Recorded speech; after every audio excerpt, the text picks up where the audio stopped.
5, 3, 2, 1. Bienvenidos al Foro Debate Zoom. Buenas tardes tengan todos, buenas noches tengan todos al tercer Foro Debate Público de Reconcilia Bolivia. Tenemos acá a Leo, el cual nos va a entender la dinámica del debate y nos va a dar una pequeña introducción acerca de cómo va a consistir hoy día. Muchas gracias a todos los que han venido. Agradecemos a Marcos, Samuel, Jorge, Esteban, Erika, Harold, Alison, David y Adonai. Bueno, Leo. Buenas noches, compañeros. En primer lugar, quiero darles la bienvenida a Marco Antonio, que está en el último semestre de la carrera, que este año ya se nos va de la carrera y va a comenzar a pensar en la vida profesional, ¿no? Y también está acompañándonos Samuel. Samuel, por favor, desactiva tu micro. Mejor, Eduardo, por favor, mutealos a todos, por favor, te lo pido. Ya, estoy silenciando a todos. Tienen que activar su micrófono a la hora de hablar. Samuel y Marco, por favor, activen sus micrófonos. Voy a seguir con la presentación. Por el otro lado está Samuel Vaca, que es compañero mío, que está en octavo y séptimo semestre y que también nos va a dar una postura contraria, ¿no? Tal vez a una crítica al keynesianismo. Jesús, bienvenido, buenas noches. Jesús también les presento. Él es un compañero de Paraguay que posteriormente en los posteriores Zoom nos va también a exponer, pero es relevante, ¿no? Presentar al emprendimiento de los estudiantes de otros países que nos están acompañando en esta aventura. Bueno, entre Marco y Samuel, por favor, quisiera que decidan quién va a comenzar.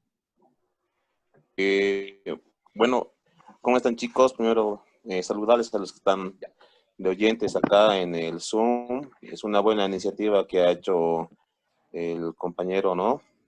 También a todos los compañeros que están aquí deben estar viendo. Bueno, no sé, tal vez con Samuel podemos quedar tal vez a la moneda o como sea. A lo caballero, hermano, o sea, a lo caballero. Si quieres, dar la iniciativa, dale la iniciativa, o si tú quieres comenzar, adelante. Una aclaración más. Como esta es una nueva dinámica, haciendo caso a las sugerencias de los compañeros, entonces lo que vamos a hacer es que los expositores, en este caso Samuel y Marco, van a tener el micrófono libre, es decir, que pueden intervenir en cualquier momento. Y los espectadores pueden comentar, pueden preguntar, pero van a tener el espacio reducido de 1 minuto o de 1 minuto y medio, dependiendo la importancia o el contexto de su participación. Una vez explicado esto, quisiera que por favor Samuel y Marco se pronuncien en el chat. ¿Quién va a comenzar? Tal vez, Marquito, ¿puedes compartir tu pantalla? Las diapositivas que te envío nomás. Listo. En ese entonces, yo lo tengo más listo las diapositivas de Samuel. Tal vez podríamos comenzar con Samuel y luego contigo, Marquito. ¿Está bien? Un momento, chicos. Voy a poner un temporizador en la computadora que va a dar el sonido de un gallito.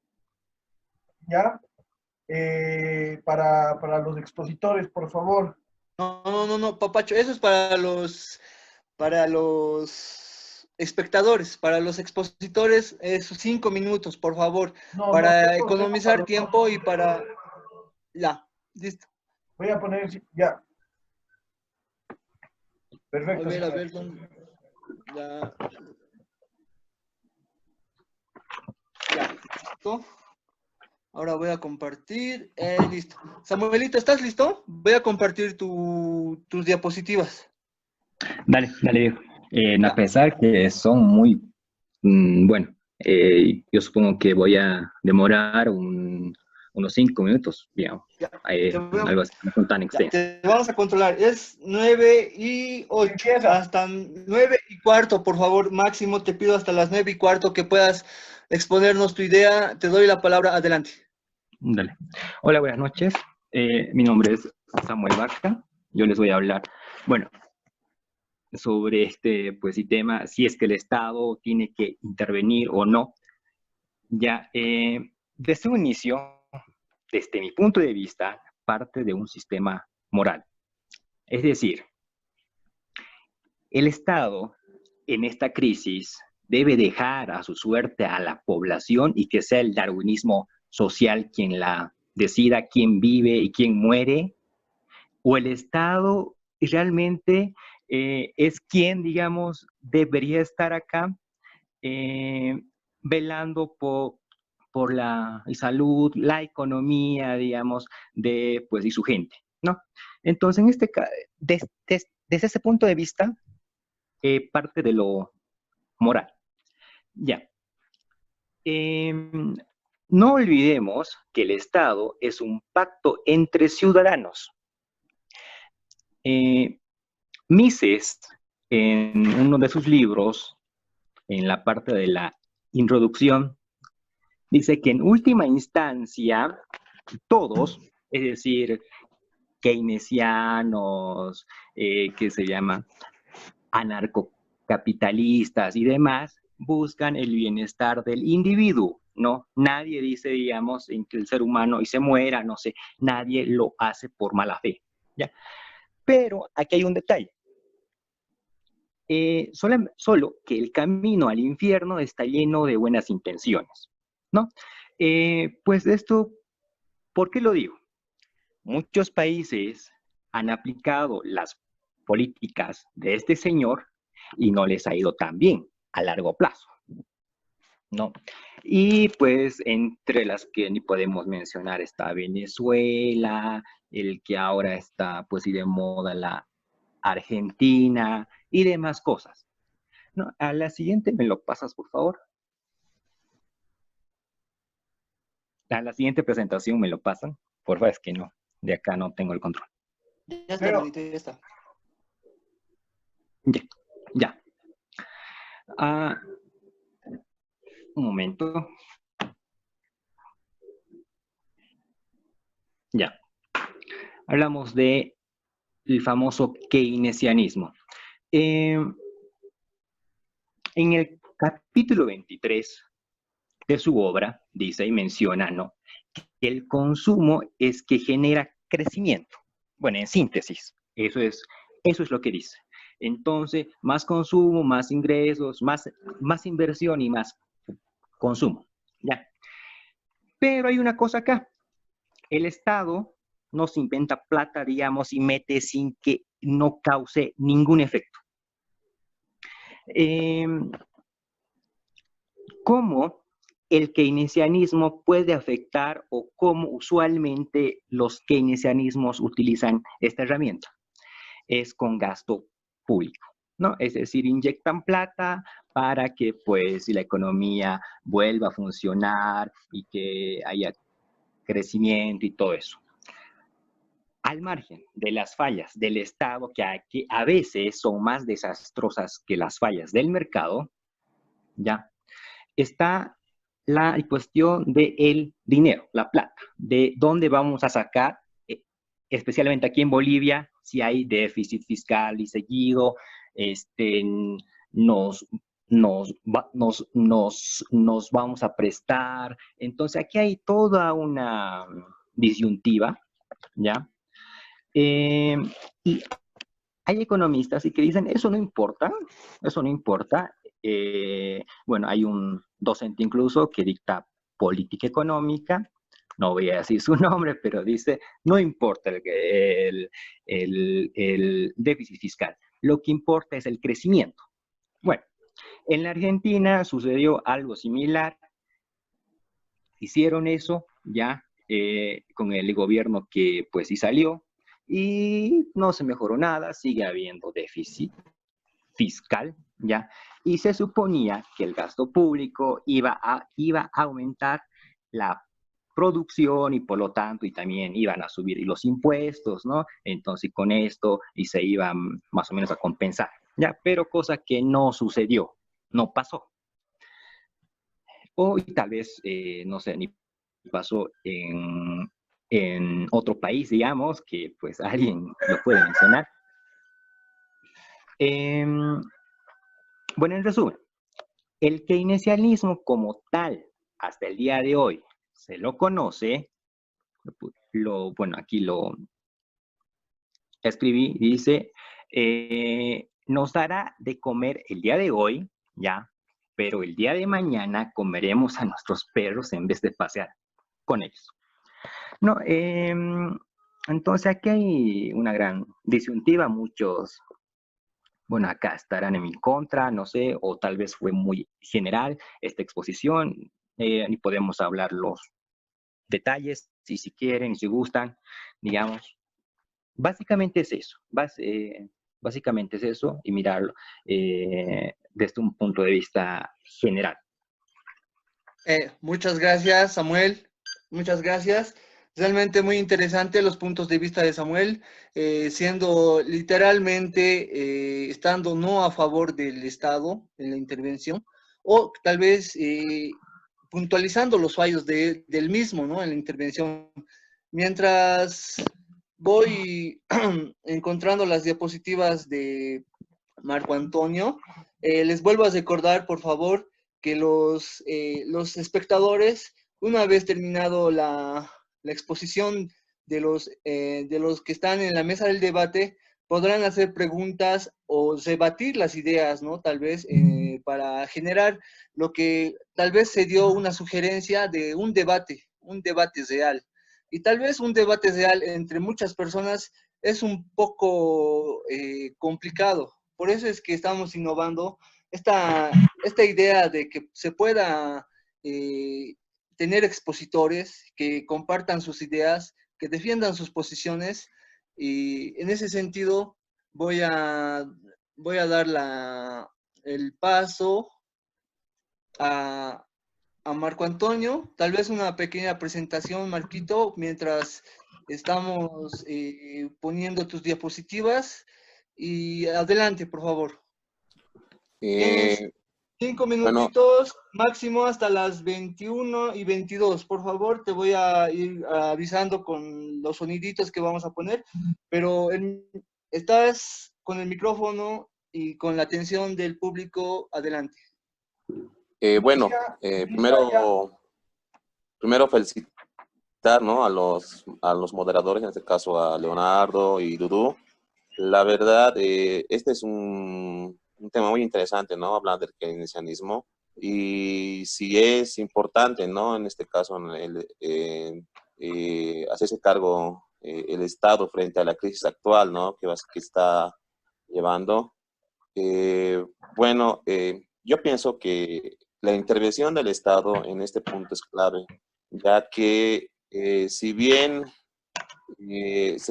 ahora vemos que tenemos una crisis sanitaria, nosotros sabemos, ¿no? que en economía los recursos son escasos.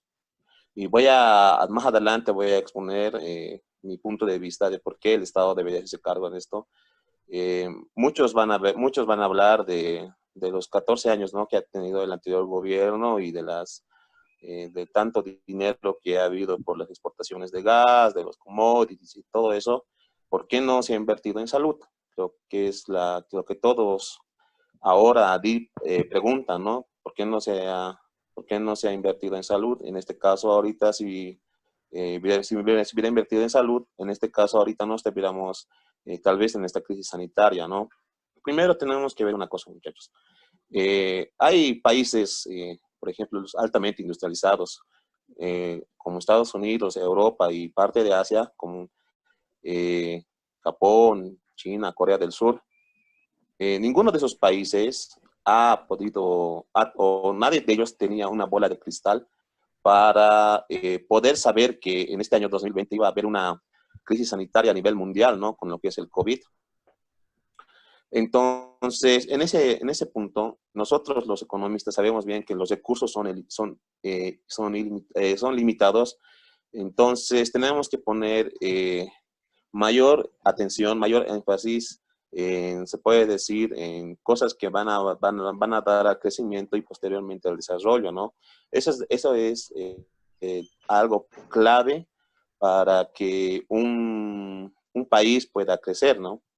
Entonces, en ese sentido, Bolivia, el país, se puede decir que ha hecho algunas políticas económicas referidas a tanto como salud, educación y desigualdad, ¿no? Donde más adelante les voy a exponer esa parte de lo que es mi intervención. En cuanto, por qué en la primera presentación pongo a quién beneficia el neoliberalismo en Bolivia y el neoliberalismo algo ideal? ¿Puedes pasar a la próxima presentación, por favor?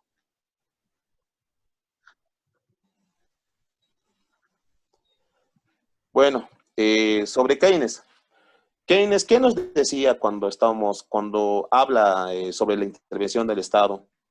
Nos dice que Keynes, por ejemplo, nos dice que gran parte de los sueldos de los trabajadores lo usaba para su consumo. También esa parte que le sobraba de lo que iba a gastar al consumo lo iba a destinar al ahorro. Y Keynes también habla sobre por estimular la demanda interna. Entonces, siguiendo esa lógica, yo pienso que el anterior gobierno, más adelante tengo unas presentaciones donde voy a mostrar cómo ha sido se puede decir, la evolución por ejemplo, de los salarios, la evolución de cómo ha caído, por ejemplo, las desigualdades, el índice de Gini y todo eso. Entonces, ahí vamos a poder darnos cuenta cómo es que la intervención del Estado es clave. Ahora más que nunca, la intervención del Estado es fundamental para que podamos salir de esta crisis sanitaria. Sobre el neoliberalismo. A lo que me refiero sobre el neoliberalismo es, por ejemplo, que el neoliberalismo, lo que se va a caracterizar más son las políticas monetarias restrictivas, también como las políticas fiscales restrictivas, la liberación y desregulación, también las privatizaciones que se va a hacer, ¿no? Dentro de un país que va a adoptar las políticas neoliberales. Ahora, ¿cuál es lo más impactante del modelo neoliberal? Lo más impactante y lo más fuerte del modelo neoliberal está en los dos puntos últimos que acabo de hablar, sobre la liberalización y desregularización y la privatización de empresas públicas. Bueno, eso es lo más fuerte que tiene el modelo neoliberal. ¿Por qué ataco estas partes? Por ejemplo, porque la privatización de empresas privadas, con la lógica neoliberal, dicen que en el Estado existe mucha corrupción. Entonces, el modelo neoliberal, con la lógica de que van a tratar de que las empresas estatales sean más rentables, tengan más excedentes, y eso entonces tratan de privatizar las empresas. En la pasada diapositiva, ¿puedes pasar, por favor? Por ejemplo, en Bolivia, desde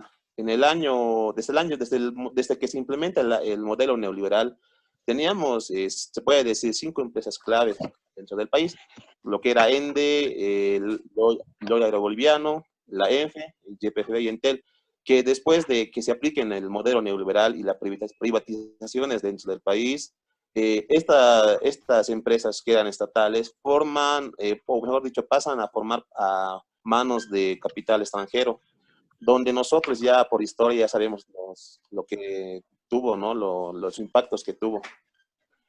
Entonces, ¿qué se ha hecho con el nuevo modelo? Con el pasado gobierno, ha tratado de nacionalizar las empresas, ¿no? Y tratar de que todo el excedente que tenía estas empresas estatales se queden dentro del país, y así esto pueda ayudar a que el crecimiento en el país sea más grande, ¿no? También tenemos que recordar una cosa, que crecimiento no es igual a desarrollo, pero para que exista desarrollo dentro de un país, es muy importante que exista crecimiento. Entonces, lo que se ha visto en estos 14 años de gobierno, se ha visto un buen crecimiento, ¿no? Muchos dicen que el crecimiento se debe tanto a los precios internacionales de los commodities, ¿no? Marquito, Eso es algo debatible. Marquito, creo Eh, que ya hemos excedido los 7 minutos de que habíamos quedado. Tal vez tu última diapositiva lo vamos a dejar para la siguiente rondita de la exposición, que seguramente muchos quieren preguntar, muchos quieren tal vez debatir tu posición, otros quieren darte una mano, eh, entre todos. Así que tu última diapositiva, por favor, para la siguiente ronda lo vamos a dejar, puesto que nos estamos suscribiendo a ok, los 5 minutos, como máximo 7. ¿Está bien? Ya. Ahora, quiero hacer tal ok, vez está bien. una locución al respecto de lo que es el Estado. El Estado en sí, y también una presentación de nuestro debate, ¿no?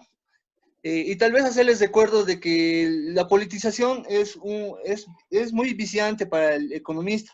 Así que por favor les pido a los expositores y a los espectadores que traten de ser lo menos político posibles, porque si nos vamos a dedicar a la política, vamos a pasar a la politiquería y vamos a terminar en nada. Así que por favor les suplico una vez más que puedan concentrarse en lo que es lo económico, que es lo que realmente importa en este debate. Bueno, acá les muestro la invitación, ¿no? Y los datos y los puntos que vamos a tocar sobre la importancia de la intervención del Estado en la economía y sus respuestas ante la crisis. Los compañeros expositores ya han empezado a hablar sobre el tema. Unos piensan que no es necesario la intervención, otros piensan que es primal, así que estamos continuando con ese tema. Posteriormente, los Zoom siguientes vamos a tocar los temas sobre las fallas del sector público y en el manejo de esta crisis, ¿no? Del COVID-19, que es el tema trending topic de este año, en realidad, no solo de este mes. Ahora, estos son los puntos del debate, así que voy a irme a lo que les quería decir. Esto es una apreciación personal.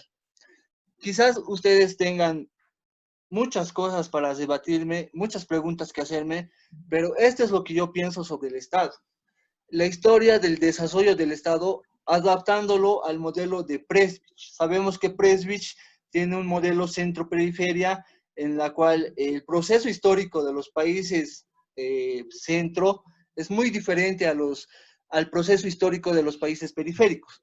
En ese sentido, el proceso histórico de los países capitalistas comienza con lo que son los reinos, ¿no? En la época del feudalismo. Los reinos, los principados, que eran tierras con sus vasallos. Posteriormente, estos se convirtieron en una nación-estado. ¿Qué es una nación-estado? Una nación-estado es un reino en el que abarque gran territorio y que comprenda bajo su mandato principados, ducados, etcétera, pero que tienen ciertas características de cultura, de religión y sobre todo también de la estructura productiva y las características culturales. Ahora, este lugar que está vacío, ese es el eslabón para que se pueda convertir una nación-estado a un estado-nación. Este eslabón, no lo puse, pero quiero decirles que es el mercado interno. Este mercado interno que demanda la industria, que demanda la agricultura dentro de las fronteras de la nación-estado. Entonces, esta nación-estado necesita de ese mercado interno para volverse un estado-nación. Y solo así un estado-nación puede pasar al capitalismo y ser un estado moderno. Si me siguen, aquí abajo tenemos esta historia que yo considero que es parte de los países subdesarrollados, por ejemplo el nuestro. Culturas no eurocentristas, cultura inca, cultura tihuanacota, la azteca, las culturas de los pieles rojas, etcétera, ¿no? Que luego pasaron a ser parte del coloniaje. No fueron aparte a formar parte de una nación-estado, sino a ser apéndices de los grandes imperios de la época y que fueron parte fundamental para que se pueda fomentar el mercantilismo, ¿no?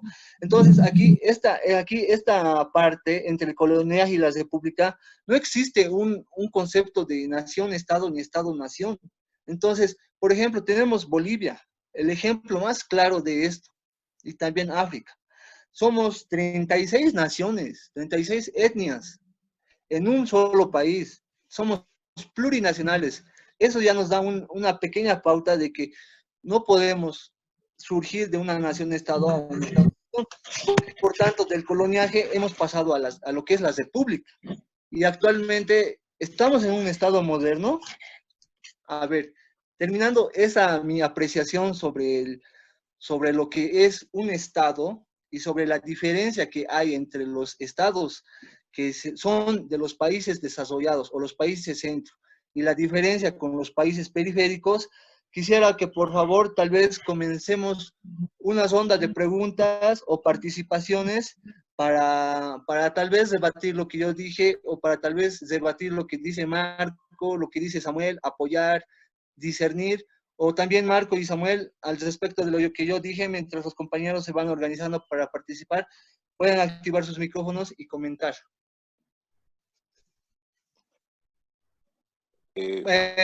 Micrófonos, por favor, Samuelito, actívalo.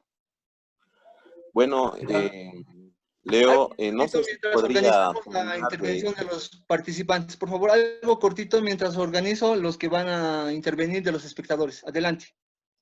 Leo, no sé si podría terminar de exponer la última lámina que me faltaba. Y Ya, esto pero no algo rapidito, por favor, hermanito, para dinamizar el asunto, ¿sí? Por favor, claro, claro, seguí hablando, yo te voy a poner tu última diapositiva. Leonardo.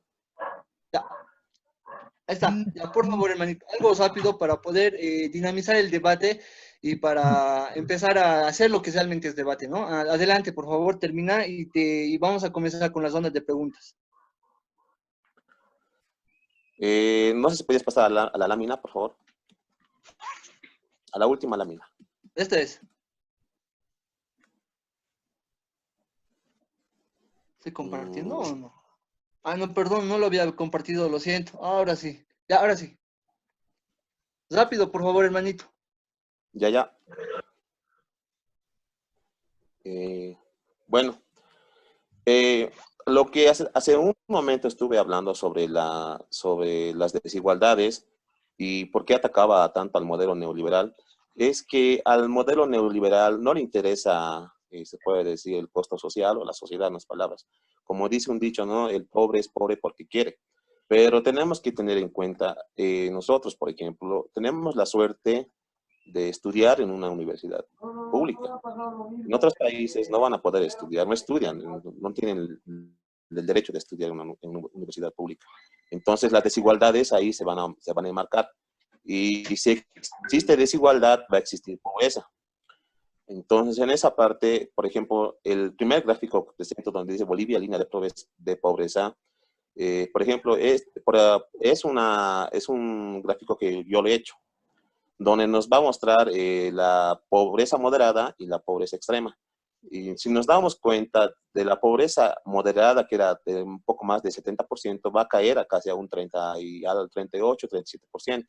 También la pobreza extrema cae desde un 38% y va a caer a casi un 17%. Y como estábamos hablando sobre Keynes, y por qué Keynes habla sobre el consumo, la propensión marginal a consumir. Si vemos el periodo donde se aplicaban las políticas neoliberales desde el año 86 hasta el año 2000, perdón, desde el 80 hasta el 2005, entonces, si se dan cuenta, la escala de los salarios es muy baja, desde 40 que empieza el 86 hasta un 440, si no me equivoco, que es el año 2005. Entonces, la propensión marginal que va a tener que va a consumir en este caso el trabajador es muy baja. No va a tener tanto para ahorrar. Las desigualdades en esta casa entre lo que es patrón y obrero es muy alta. Ahora, si vemos desde el anterior gobierno, cómo ha aumentado el salario, desde el año 2005 hasta el año 2019, se aumenta en casi un 324% los sueldos. ¿Eso qué quiere decir? Que las personas antes que eran obreros, que ganaban un sueldo de 440, ellos no les alcanzaba para, por ejemplo, irse a los pollos Copacabana o ir a los domingos a salir con sus familias. En cambio, ahora sí tienen el poder adquisitivo como para poder ir. Entonces ahí vemos que las desigualdades van reduciéndose y eso se da porque el Estado está partícipe en la economía. Eso Listo. sería... Listo. Leo, Gracias, Marquito. Ahora bien, me pidieron la palabra en primer lugar Esteban y Adolfo. Samuel, tal vez quieras opinar con respecto a lo que decía Marco antes de pasar a las preguntas o a las intervenciones de los compañeros. Así que te pido algo resumido, algo cortito, porque ya estamos con 5 minutitos, una intervención, unas preguntitas y vamos a continuar esto en el siguiente Zoom. Pero siguiendo la lógica de este debate, entonces, por favor, Samuel, tal vez comentar Perfecto, sobre lo que hablaba Marco. está bien.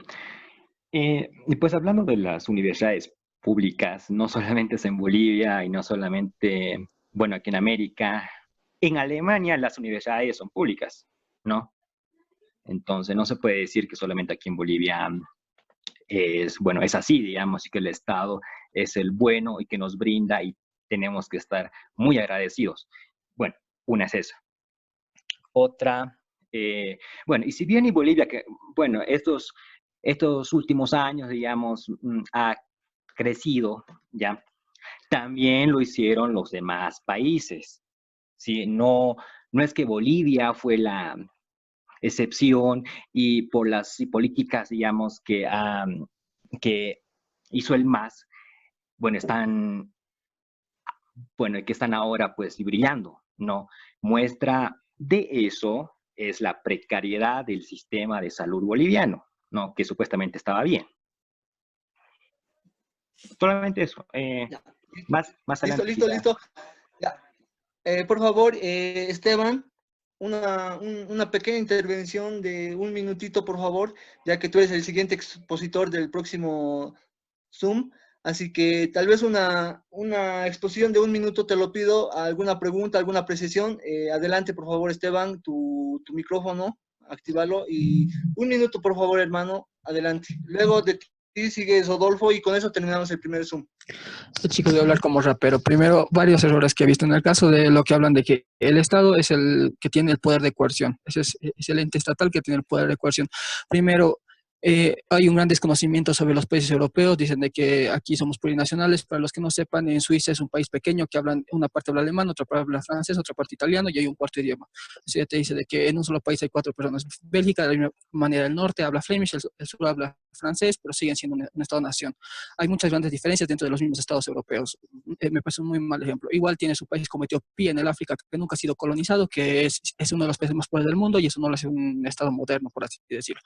Luego, después tenemos en el caso, no me voy a entrar tanto en lo que Evo dijo, vamos a Keynes, el consumo no crea crecimiento para nada, o sea, lo que crea crecimiento es inversión, eso es muy obvio. El consumo no crea crecimiento.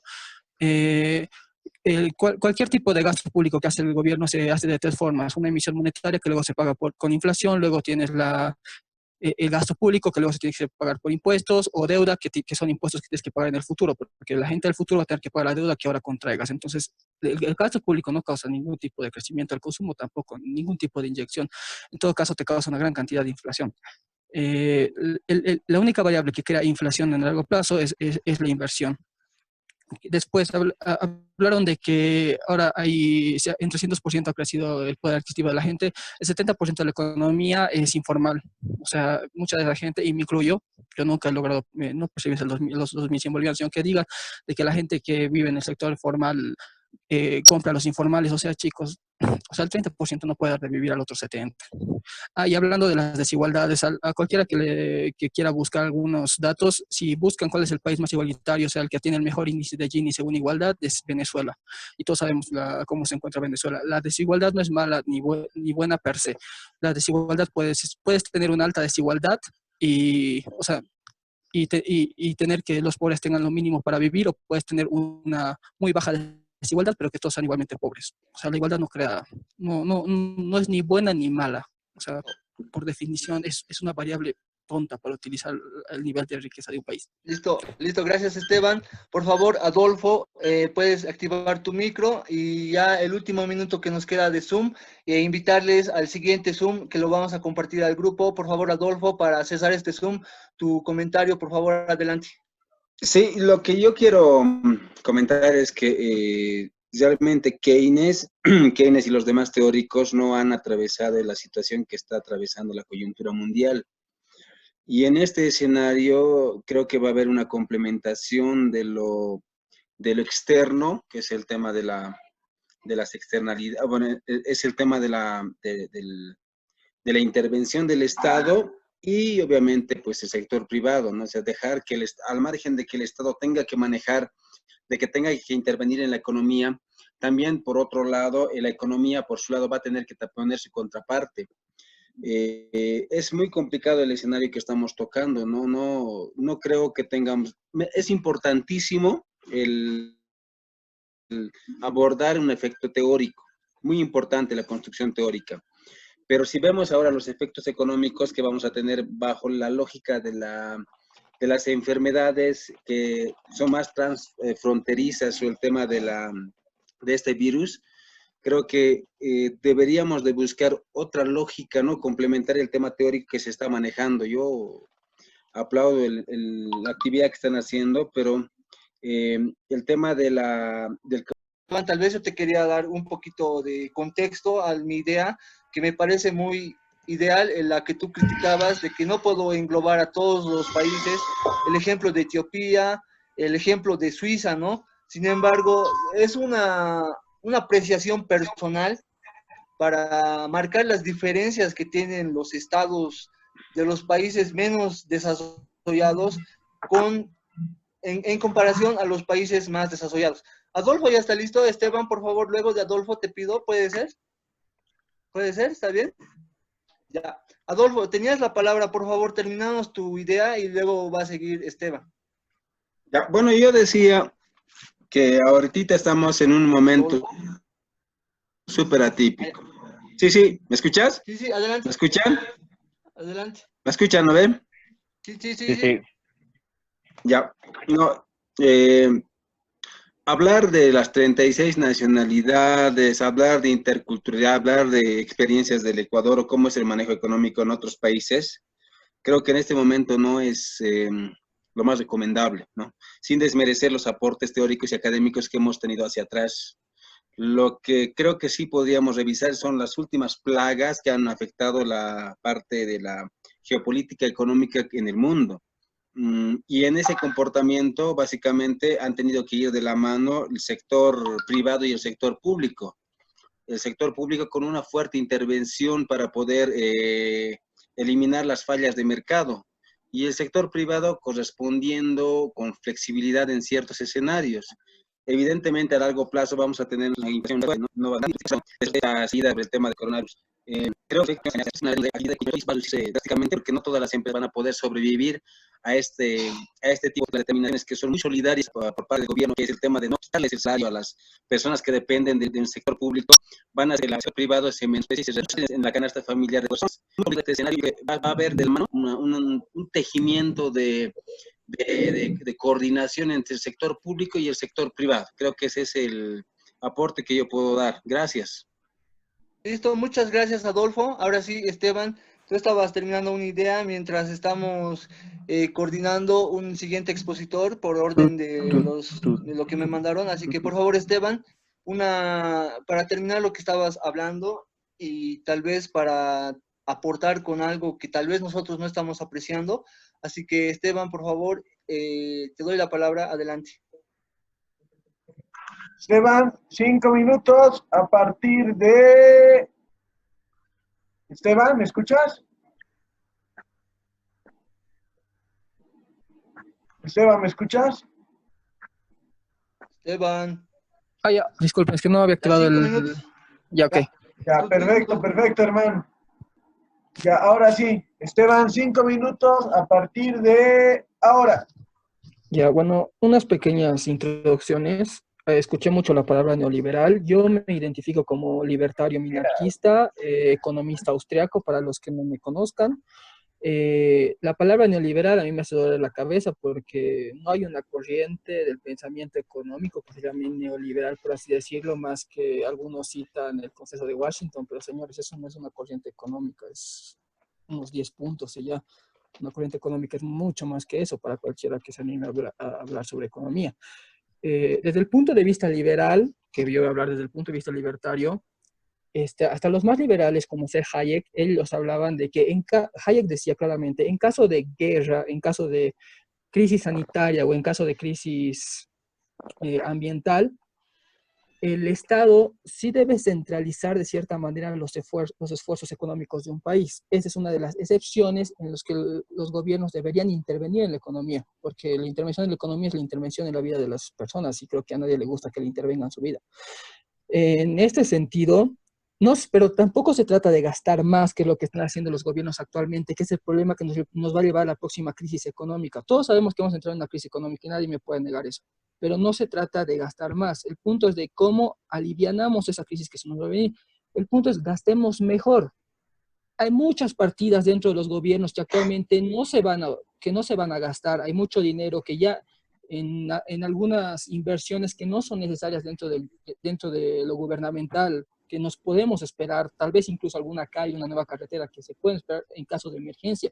Debemos redirigir esos recursos a esta situación que es más agravante, que nadie se lo esperaba, es verdad, pero debemos ser lo suficientemente flexibles para responder. Gastando más no vamos a lograr nada, porque a través del gasto público, que es lo que la mayoría de los economistas con influencia keynesiana aprueban, es el hecho de que solo hay tres formas de que los gobiernos gasten.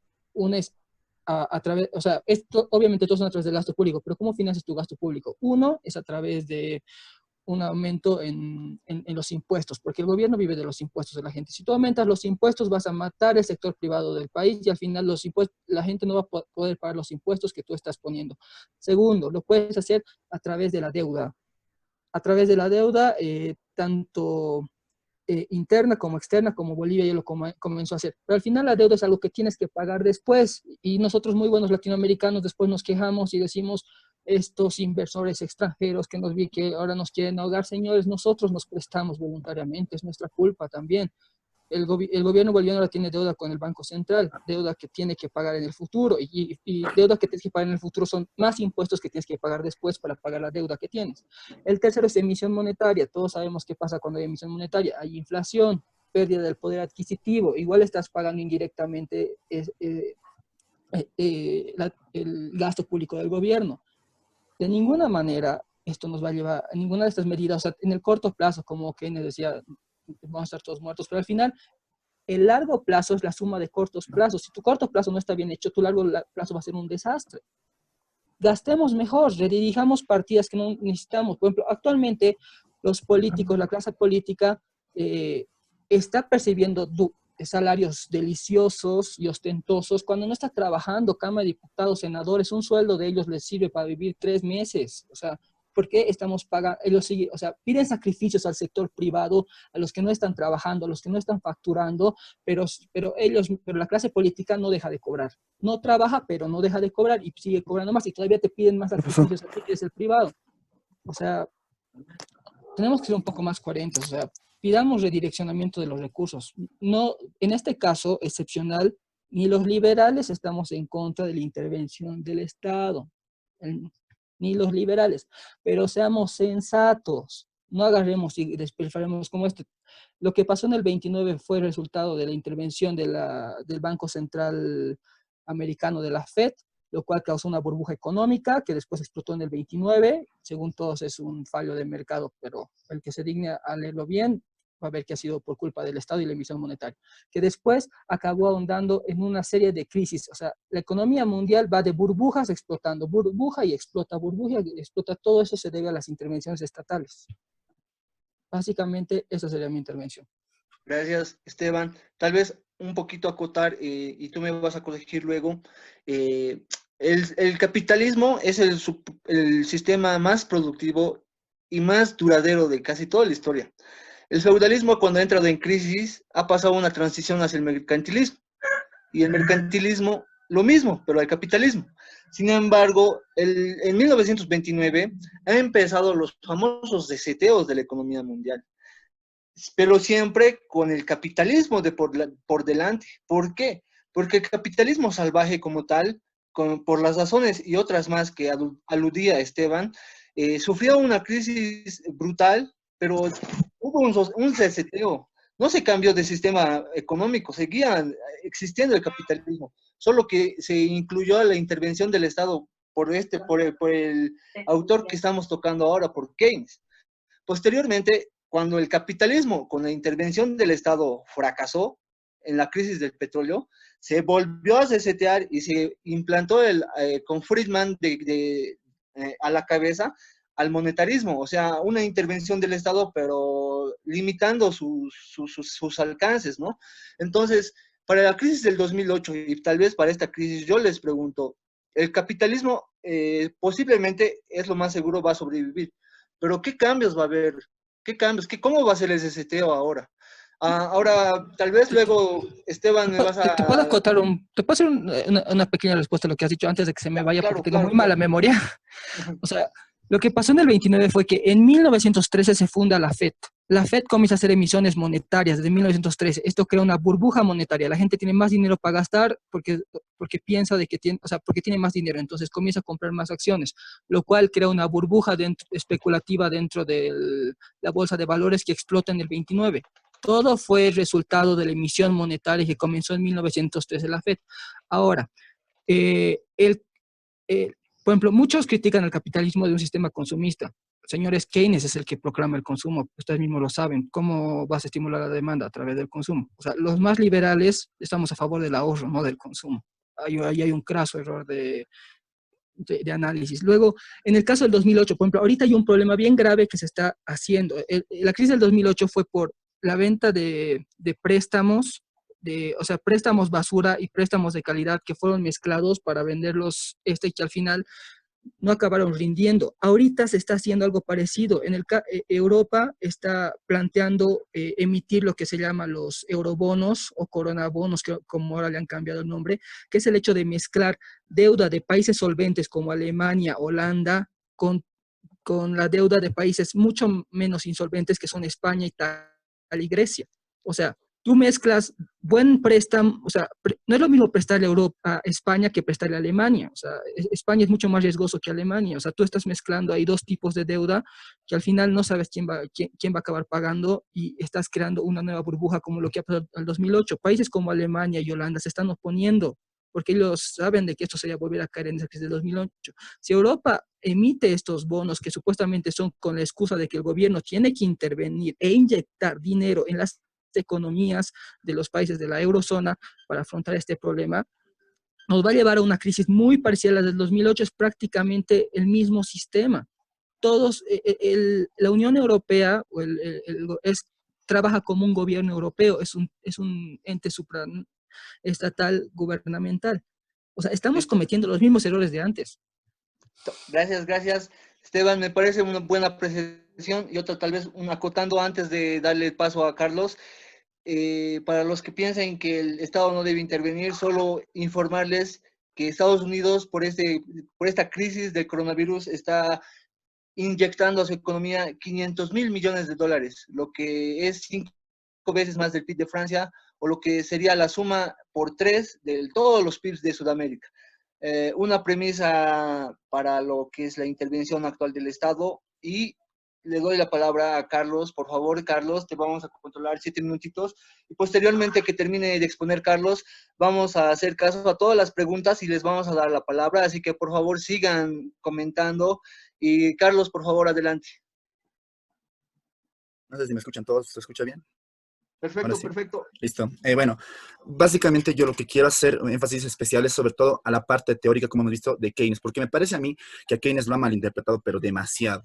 Sobre todo empezando que muchos lo confunden o se apoyan en él como un socialista puro. Keynes jamás no se considera para nada socialista. Esto de la biografía quiero explicarlo hace rato, sus grandes obras. Partamos por eso, sobre la demanda efectiva. Keynes identifica estos dos factores, como ustedes saben, para los que han leído la teoría general, que habla del consumo, habla de la inversión, y habla de la inversión como un elemento inestable, sobre todo por la tasa de interés. En lo que difiere tal vez con Hayek, en su momento, Hayek dice que las tasas de interés eran demasiado bajas y Keynes, por todo lo contrario, que eran demasiado altas. Entonces, por eso es que él se enfoca en lo que es el consumo, el famoso, que después lo va a hacer a través del multiplicador keynesiano, ¿no? Entonces, esa es la premisa. Y parte también, eso es importante saberlo, a través de la famosa ley de Say, ¿no? Que toda oferta crea su demanda, ¿sí? Que bueno, y es un punto que les doy también a la escuela liberal, que es cierto que Keynes no hace referencia a Say como tal, ¿no? No hace referencia en su libro, en la primera parte.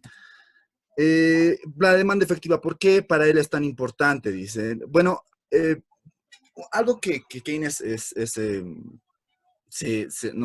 no sé si decir se salta, hace una igualdad que dice que el ahorro va a ser igual a la inversión, ¿sí? Que no es necesario ahorrar para invertir, ¿sí? Y el ahorro como tal era una detractora del gasto, ¿sí? Un detractor del gasto. Para Keynes dice, el ahorro es una demanda de liquidez de bienes de capital. Keynes indica que esta propensión de marginal de consumo permitía que consuma más y tengan un margen para ahorrar, ¿sí? Ustedes saben que después de la crisis del 29, después de esa recesión como tal que se da, va a asumir en 1933 Roosevelt y va a forjar un programa llamado el New Deal, que está basado netamente en lo que son obras públicas. Lo que en algo puedo coincidir, yo creo, con muchos amigos liberales que tengo, y es bueno también leer ambas caras de la moneda, ¿no? Porque no es bueno enfocarse y sesgarse solamente de un lado. Y creo yo, y esto igual con ayuda del licenciado Pacheco, que en su momento me tocó estudiarlo a través de un paper que nos dio, que Keynes como tal, él plantea la intervención estatal, el gasto estatal, simplemente para combatir las recesiones, no tal así como escuchaba hace rato, como para promover un crecimiento. ¿Sí? O sea, él, como ustedes saben, del ciclo económico, quiere salir lo más rápido de la recesión. Eso es una de sus conclusiones dentro de su libro, ¿sí? A ver, esto me voy a saltar porque no hay mucho tiempo. Acá justamente les decía, parte de esto de la escasez, toda oferta crea su propia demanda, perdón. Acá es parte de esa premisa y identifica, ¿no? Lo que es tanto consumo y la inversión. La producción, dice, debe llevarse a cabo eficientemente. Sí, eficientemente. Lo que yo puedo entender de esta parte de Keynes es que, por ejemplo, haciendo alusión a lo que decían hace rato de que se ha invertido más y que demás, Keynes habla de asignación eficiente y lo que decía Esteban hace rato es cierto. Una asignación eficiente de recursos es lo que va a permitir más salir de una recesión. Ustedes saben que la mayoría de los países hoy, en este momento están aplicando más, creo yo, que políticas keynesianas son políticas paliativas, es decir, de alguna otra manera tienen que ayudar a la gente, ¿sí? Que no puede, no porque no quiere, sino no puede acceder a un ingreso, ¿sí? Y está simplemente repartiendo algo para que puedan seguir consumiendo, ¿sí? Como les decían en otros debates, los shocks vienen para mí de ambos lados, tanto un shock de oferta como un shock de demanda. Entonces, para Keynes, él no es tan creyente de la famosa mano invisible, ¿sí? Pero sí, no puedo considerarlo liberal Keynes porque no era liberal, pero sí cree en que con ayuda del Estado los mercados pueden regularse, ¿sí? Me voy a saltar esta partecita. Uno de los aportes más importantes que Keynes hace acerca del dinero, ¿sí? Establece tres funciones a través de lo que es una función de transacción, ¿sí? Una función de especulación, es decir, y los famosos, a esto me voy con los famosos espíritus animales, que él lo llama, generalmente cuando ocurre una crisis, y eso también difiere mucho con los liberales, el humus económicos como tal no va a existir, porque cuando estás en crisis, ¿sí? Simplemente la gente va a actuar como hacen los demás, como las demás personas. No va a tener un uso de razón y Keynes es una crítica fuerte a eso, es decir, va a apelar a lo que la demás gente hace, ¿sí? Con su dinero, ¿sí? Me voy a saltar esta parte también, un poquito largo.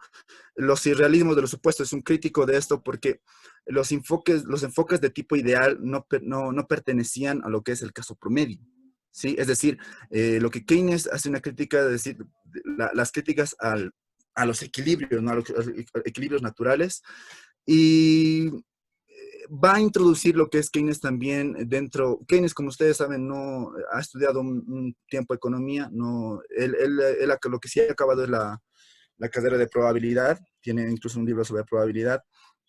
Entonces, y también a eso le va a añadir lo que son cuestiones psicológicas, ¿sí? A cada gente. Entonces, lo que yo quería, esta partecita, A ver. Acá, frente a la incertidumbre, dice. Las convenciones, dice, refleja experiencias del aprendizaje humano. El aprendizaje reduce solo lentamente la ignorancia y la incertidumbre.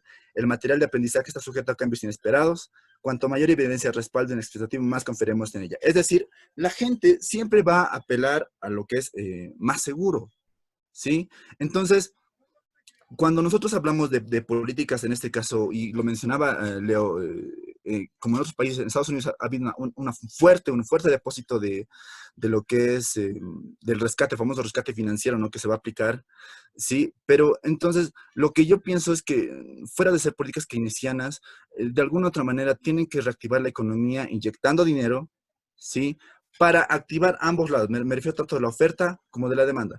Para mí, Keynes no puede considerarse socialista. Me parece que aquí muchas de las políticas que se han aplicado en nuestro país en los últimos 14 años, si bien han tomado ciertas partes en cuanto al consumo, en cuanto al ahorro, sí, no es como tal para proyectar un crecimiento.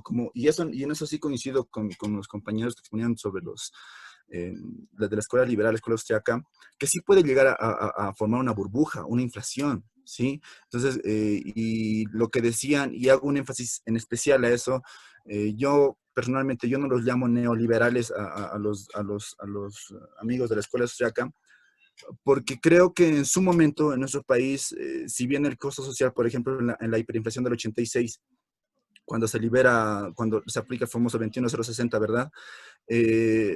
Ha habido un costo social, sí, pero creo que era un costo social menor a un costo social de seguir viviendo todo el tiempo en hiperinflación, ¿sí? Entonces, para mí, hay los dos caminos en lo que se debe hacer y en lo que se va a hacer. Keynes va a estar presente siempre cada vez que hay una recesión, pero me parece que tergiversarlo a que constantemente se lo vea de un lado autoritario, constantemente de verlo como que Keynes es lo peor porque siempre fomenta el gasto. No, Keynes simplemente está ahí para combatir recesiones. Nada más, Leo. Listo, muchas gracias. Dudu va a hacer un comentario mientras yo voy ordenando las intervenciones que van a ir en contexto del chat. Así que Dudu, por favor, danos tu idea y voy a ir ordenando las participaciones. Ya, bueno, no sé si Mark estará. No, ya no está, hermano, se le acabó sus megas.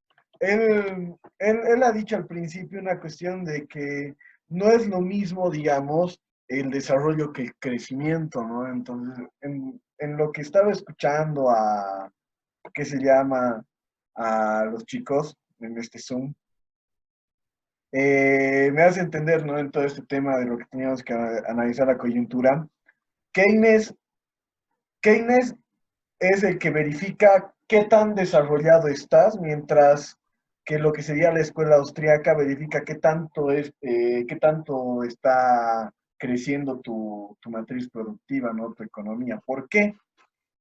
Porque si se dan cuenta, la idea de lo que te metían, digamos, los gringos acerca de lo que era su cuestión de desarrollo, era de que tienes que trabajar para poder estar al final jubilado, ¿no? Bien jubilado. Entonces es como que si vienes a aplicar cíclicamente políticas económicas, tienes que entender que en cuestiones de contingencia siempre va a ser una situación que se llama keynesiana, porque es lo que define qué tan desarrollado tienes tu país, ¿no? Tu estado, tu economía, tu todo. Para tener la capacidad de tener la contingencia de enfrentar una crisis como la actual. Sin embargo, por otro lado están los países que han crecido y están creciendo y están aprovechando esta situación para crecer. No sé si alguien conoce la falacia de la ventana rota de Bastiat, que nos hace entender de que hay siempre un movimiento económico que se llama alterno al que se estaba estimando, ¿no? Entonces, te hace entender como que hay vacas gordas y vacas flacas, ¿sabes? Son dos tipos diferentes de política. Y eso. Bueno, gracias Dudu, gracias por tu intervención. Ahora sí vamos a cumplir con lo que habíamos dicho. Mariel comenta, pero ¿cómo puedes pedirle a las personas que actúen de manera racional? Así que, a ver, Mariel, activa tu micrófono, una intervención. Esta vez, los espectadores, por favor, un minutito, algo concreto, algo tácito o una pregunta directa. Mariel, por favor, si estás dispuesta, tu micrófono actívalo y tienes un minuto. Mariel. Bueno, Mariel, ¿nos escuchas? creo que ya perdió su oportunidad, así que si ha comentado más abajo otra vez, le vamos a dar otra oportunidad. Así que nos vamos a pasar a Tatiana. Tatiana dice, estoy de acuerdo, pero no creo que eso alcance para todo el gasto que se requiere actualmente. A ver, Tatiana, por favor, activa tu micrófono y compartinos tu crítica o tu comentario hacia dónde va dirigido y por qué mencionas esto. Tatiana. Buenas noches, ¿me escuchan? Sí, un minuto, por favor, Tatiana. Escuchamos, ¿desde dónde nos hablas? 2 minutos, ¿no, Dudu? 2 minutos. Eduardo va a controlar, así que Tatiana ya es 2 minutos. Ya es amiga de la casa, así que dale, Tatiana, continúa. Ok, bueno, justamente estaba escuchando las intervenciones y esta es creo que es Esteban, ¿verdad? Bueno, sí estoy de acuerdo con lo que menciona de ser más eficientes en el gasto, porque en este momento lo que se requiere son fuertes sumas, pero de esa manera lo más preocupante es hacer eficientes y eficaces las políticas que se apliquen, ¿no? Y bueno, muy buena la observación de que deberían ser los políticos los que sean quienes sacrifiquen un poco, porque al final no tienen mucho que perder a comparación de otras familias. Sin embargo, alguna vez yo hice esta crítica a algún docente de fiscal y dijeron que aunque eso pasara, no va a alcanzar. Y en esa situación aplica, porque el gasto que se necesita es inmenso. Sin embargo, hay un detalle que creo que debería tocarse dentro del debate. Ya he escuchado bastante de los compañeros por el lado de la demanda, del consumo de las familias, que sí se está tratando de resguardar de una y mil maneras mediante las políticas del bono familia, el alivio y demás. Pero a nivel mundial no solo se están tomando acciones para tratar la demanda, sino que también el shock en la oferta, porque hay muchas empresas, bueno, el caso típico de Estados Unidos, ¿no? Que es allí donde ya hemos visto los primeros millones de desempleados, ¿no? Y en otros países, en tanto como Europa, por ejemplo, ya están tomando medidas para poder rescatar a sus empresas. Incluso en algún momento se van a ver nacionalizaciones o... la palabra. Estatismos. Sí, estatismo, exacto. Y bueno, nada raro que el FMI también esté sacando noticias así, donde se están recomendando que los gobiernos, para poder salvar a sus sectores productivos y demás, tomen todas las acciones necesarias y todo ello. Pero así creo que es preocupante en Bolivia qué está pasando, si realmente...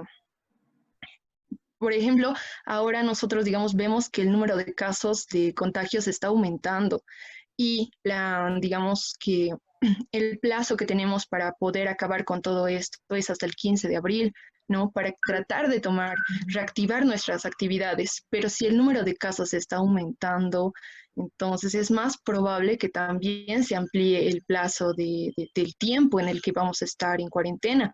Y es ahí donde creo que hay que empezarnos a preguntar cómo dinamizamos la economía aún estando en cuarentena o qué medidas se van a tomar para apoyar al sector privado y todos los sectores que ahora más que nunca, varios analistas ya afuera han dictado que por lo menos los que están alrededor de turismo y otros sectores van a perder empleos, ¿no? Y demás. Y entonces, van a tener que dejar trabajadores y muchos van a perder sus empleos. Entonces, ¿cómo se va a tener que dinamizar esto? Creo que sí serían puntos que se deberían tocar. Bueno, esa es mi intervención. Tati, quiero tal vez hacerte una aportación. El segundo punto de este debate es sobre tal vez lo que Jesús nos va a comenzar el siguiente Zoom exponiendo, sobre el impacto que tenemos, ¿no? Acá lo económico, pero aquí nos suscribiremos al debate de estos primeros dos Zooms, que son sobre la intervención del Estado en la economía, ya las medidas coyunturales de la crisis, vamos a tocarlo posteriormente. Siguiendo esta modalidad, voy a dar el paso a Camilo. Camilo, tal vez una intervención cortita. Por favor, anda activando tu micro, Camilo. Y dice, bien la intervención, hermano, dice, ¿no? Es cierto que el keynesianismo es otra cara del capitalismo. Puede ser incluso un capitalismo de Estado, no más, dice. A ver, Camilo, si estás ahí, por favor, adelante, por favor, un minuto y para que todos podamos debatir. Son 8 minutos que quedan, así que por favor, los 8, por favor, un minuto y adelante. Ya, perdón, ¿me escuchan? Sí, Claro, rápido. claro. Te escuchamos. Genial. Ya sí, dos cositas que tal vez en mi corta intervención me gustaría llamar la atención. Para empezar, creo que es bien importante que estos espacios no se vuelvan un debate puramente teórico, sino como han sido muchas exposiciones, ¿no ves? Simplemente exponiendo ciertos libros, digamos, de teoría general, sino que hay que evaluar cómo estas teorías van acorde a la realidad. En ese sentido, me llamó la atención la última intervención, por ejemplo, de Tati, que establecía que o sea, los resultados podrían ser mayores niveles de intervención del Estado. Yo creo que no necesariamente van a ser así, por ejemplo, ¿no? O sea, ha sido muy casual, por ejemplo, o sea, muy frecuente con la crisis del 2008 de Estados Unidos, que esto más bien sea vía rescate de los mercados y de los sectores financieros y de los bancos para que más bien vuelvan a impulsar el sector privado. Entonces, yo creo que esto no está totalmente determinado, que no podríamos decir que esto va a ser un resultado de mayores niveles de estatismo, sí tal vez los mecanismos políticos de control, pero económicamente más bien vemos que hay una tendencia mundial de rescatar a los sectores privados, incluyendo en Bolivia, ¿no? O sea, ahorita los mayores afectados va a ser, además del sector informal, pero el sector financiero que va a tener una alta tasa de mora de sus pagos porque sus principales endeudadores es la micro y la mediana empresa, ¿no ven? Entonces, ahí habría que empezar a preguntarse cuál va a ser el sector al que el Estado va a priorizar para rescatar, y no creo que sea vía privatización, vía estatización. Bueno, gracias Camilo, gracias. Eso es lo que yo, la verdad, quería que pase, ¿no? Y haciendo el caso a las sugerencias de los en el grupo de WhatsApp, que haya debate, que haya que no estoy de acuerdo, pero no estoy de acuerdo contigo porque no quiero ser radical y encesar en mi posición, sino hacer un intercambio de ideas, ¿no? Eso es lo que yo me he imaginado y por fin se está llevando a cabo. Así que muchas gracias, Camilo, y muchas gracias a todos los participantes. Y siguiendo con esta intervención, con las intervenciones por el chat, Samuel dice, Milei ya habló sobre su función y la ley de SEI, y lo aclaró Zayo en el capítulo 23. A ver, por favor, Samuel, activa tu micrófono en una intervención de un minuto, algo de cortito, por favor. ¿A qué te refieres con esto? Samuel. Hola, hola. Ahora sí. Hola. Ya. Sí, dale. No, es que el amigo decía que Keynes no era socialista y más bien era, ni parte de este nuevo sistema, ¿no? Que pues ahora está está en la actualidad. En uno de sus videos de YouTube, y pueden ver a Rayo Milei buscando y explicando en sí cuál es y por qué y cómo es insostenido las funciones y las ecuaciones que plantea Keynes, ¿no? Eso yo creo que ya es una discusión superada. Para volverlo a traer aquí y empezar a hablar otra vuelta de sus ecuaciones. Es más, hay una parte que pues encontré interesante, ¿no? Y dice, y que está en su libro, dice, debo confesar que gran parte del contenido de este libro está ilustrado y expuesto principalmente en referencia a las condiciones existentes en los países anglosajones. No obstante, la teoría del producto en su totalidad que este libro tratará de ofrecer es por mucho más fácilmente adaptable a las condiciones de un Estado totalitario que la teoría de producción y distribución de un producto dado bajo las condiciones de libre competencia y en buena medida de la esfera. Yo creo que, bueno, con eso pues sí queda ni claro, digamos, cuál es la línea de este señor, ¿no? O bueno, a menos que habría que leer una y otra vez, digamos. Gracias, Samuel. Ahora sí, vamos a concluir esta zona de debates con Rosales. Rosales dice, lo que me parece bueno de esta situación es que nos ayuda a replantear la idea y forma del Estado y de su función. A ver, Rosales, por favor, manifestate, presentate, tal vez es que no sabemos si eres compañero, compañera, de dónde eres, cómo eres. Así que, por favor, una presentación tuya y tu intervención para terminar este Zoom. Claro que sí. Buenas noches, compañeros. Bueno, soy de la carrera de Economía. Estoy en el cuarto semestre. Bueno, sí, es interesante el debate. Bueno, todos nosotros tenemos que ver la situación en la que Keynes presentó toda esta intervención del Estado, ¿no? Bueno, tenemos que ver también la situación de Estados Unidos en ese tiempo y que tenía todo el Congreso a favor de poder hacer cambios en la economía en Estados Unidos. Para nosotros tenemos que ver también qué facilidad nosotros tenemos de poder aplicar todo esto en nuestra economía. Nuestra economía actualmente tenemos la función del Estado dentro de la Constitución Política del Estado y tenemos que leer específicamente la forma en que el Estado puede ayudar. Ahora, ningún Estado en el mundo estaba listo para esta pandemia, ¿sí? Ningún Estado en el mundo. Y no sabemos lo que va a suceder más adelante. Podemos decir, sí, podemos decir que va a suceder una recesión, que va a haber, no sé, ver muchas cosas, pero no podemos predecir el futuro todavía. Ninguno de nosotros. Sí podemos hacer algunas conjeturas de lo que va a suceder más adelante, pero no es así, no estamos seguros. Me encanta mucho.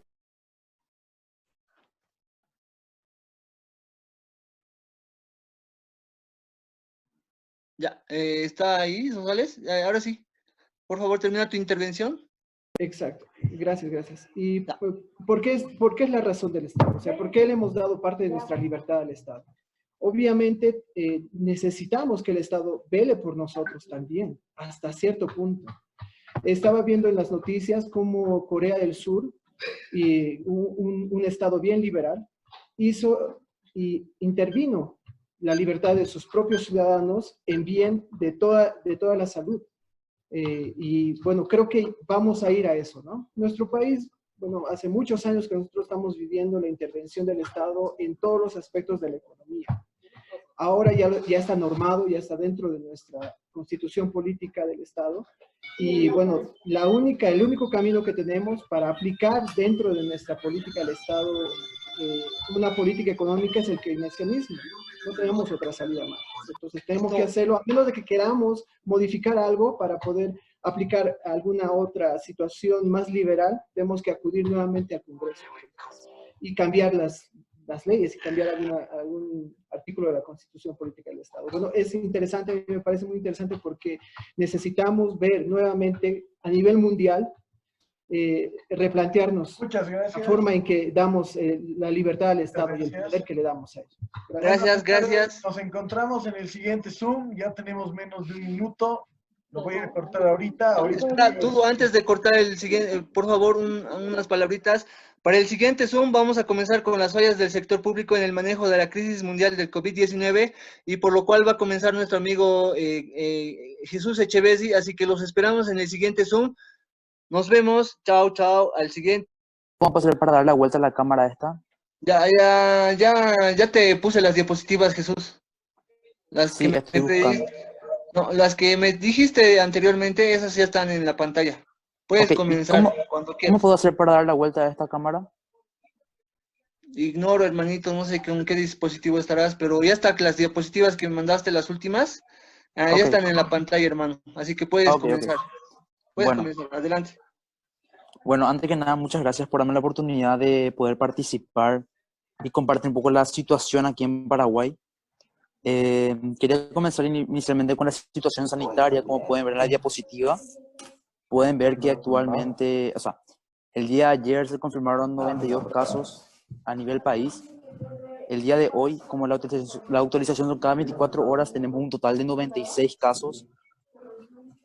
Ya hay un total de 12 recuperados, o sea que estamos en promedio de un mejoramiento, por decirlo así, pero hay muchas más personas que no se realizan el test y las pruebas, y es complicado saber así la exactitud de los casos. Bueno, el sistema sanitario paraguayo, por ejemplo, se posiciona entre los peores del mundo, con una puntuación de entre 53 a 60 puntos, en comparación con otros países como Chile, Argentina o México, que tienen un sistema sanitario más estable.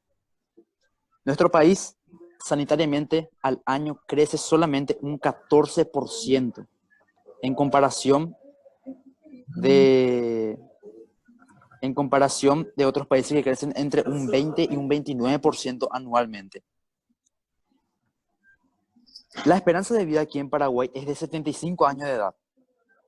Es una de las mayores esperanzas de vida en Latinoamérica y algo muy comprometedor, por decirlo así. Entrando un poco más en la materia económica, en inversión en salud aquí en Paraguay, según el presupuesto general de la Nación del año 2020, de este año, se destina a salud un total de 901.4 millones de dólares para el sistema sanitario. Eso no da abasto. El sistema sanitario paraguayo ya venía colapsado por una epidemia de dengue, llegando incluso casi al desabastecimiento total, por decirlo así. Y ahora se viene sumando este tema que es el coronavirus. O sea, Paraguay no está preparado sanitariamente para poder afrontar esto, y mucho menos económicamente. Por lo tanto, el gasto en sí, en salud, como porcentaje, o sea, con relación a su porcentaje de PIB, es de solamente el 8,9%. Hay solamente 8,9% de gasto en salud relativo a su PIB, haciendo que esto Paraguay sea uno de los más bajos de la región. Quería pasar, no sé si amigo Leo, si puedes pasarme a la siguiente diapositiva de las medidas económicas. No sé si pasó. Estoy en la tercera, hermano. ¿La tercera diapositiva o la segunda? La segunda. Ya está la segunda. Ya está la segunda. Ok, súper. Bueno, Paraguay ha tomado algunas medidas económicas que la población en sí lo considera prudente, por decirlo así, ¿verdad? Inicialmente, el día de ayer, el Banco Mundial aprobó un préstamo por 20 billones de dólares que serán invertidos en la Ley de Emergencia Nacional, que voy a estar hablando próximamente, cómo se va a estar repartiendo eso aquí en Paraguay. No sé cómo se está haciendo en Bolivia, en otros países. También Paraguay, entrando un poco en el tema este del debate que se generó recién, no sé quién generó, una chica, creo que era relativo al salario de los funcionarios públicos para ayudar en el sistema sanitario. Paraguay dispuso la suspensión, o sea, de un cierto porcentaje de los sueldos de todos los funcionarios públicos, incluyendo el del presidente. ¿Qué quiere decir esto? Que la persona que trabaja y gane más de 5 salarios mínimos, teniendo en cuenta que aquí en Paraguay el salario mínimo equivale a 330 dólares, las personas que ganen más de 5 salarios mínimos se les descuenta el 5%, mejor dicho. Y las personas que ganen más del 10 salarios mínimos se les descuenta el 10% de su salario. Todo ese dinero va invertido en salud. Justamente el presidente ha iniciado una mesa de diálogo con diferentes sectores del sector público que están buscando hacer un achicamiento de estado temporal. ¿Qué quiere decir esto? Que nadie más pueda ganar más, o sea, que nadie pueda ganar más que el presidente de la República. El presidente gana mensualmente 5.600 dólares. Y aquí en Paraguay hay personas en el sector público que ganan 15.000 dólares mensuales.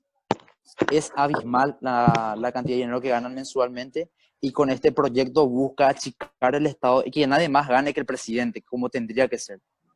Se dispuso una mesa de diálogo para que esto prosiga y sea permanente, para que todo ese dinero que se entrega de más a los funcionarios públicos, que pueden vivir, como escuché aquí a un moderador decir, que puede vivir incluso 3 meses con un salario, pueda ser repartido justamente a las personas que más lo necesitan.